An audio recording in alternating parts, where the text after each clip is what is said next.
Ang bili sa usa ka kalag, Hunyo 14. Kun wala ba kamo manghibalo, nga dili na kamo inyo sa inyong kaugalingon, kay pinalit kamo sa usa ka bili. 1 Corinto Kapitulo 6 mga bersikulo 19 ug 20. Ang tanang tawo gipalit na niining walay kinutuban nga bili. Pinaagi sa pagbubo sa tibuok bahandi sa langit dinhi sa kalibutan. Pinaagi sa paghatag kanato sa tibuok langit diha kang Kristo.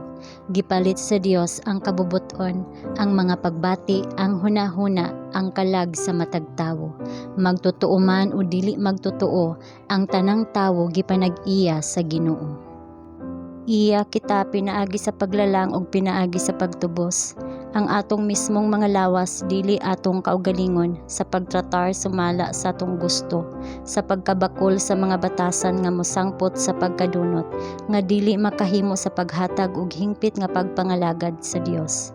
Ang atong kinabuhi ug ang tanan natong galamhan iyaha. Siya nagatiman kanato matag gutlo. Iyang gipadayon ang buhing makinarya sa paglihok.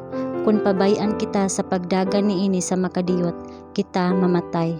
Kita hingpit nga nagadepende sa Dios. Usa ka dakong leksyon ang atong makatunan kung atong masabtan ang atong relasyon sa Dios ug ang iyang relasyon kanato.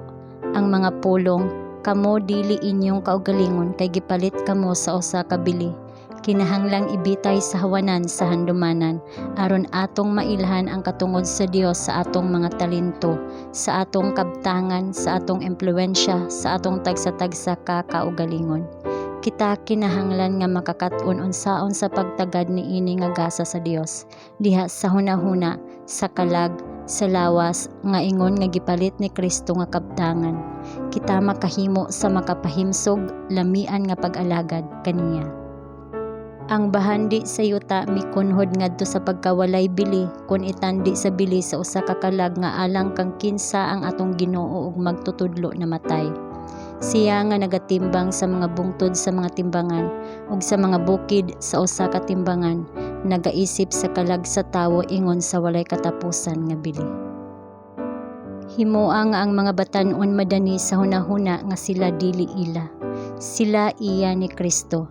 Sila gipalit sa iyang dugo, ang pamatuod sa iyang gugma.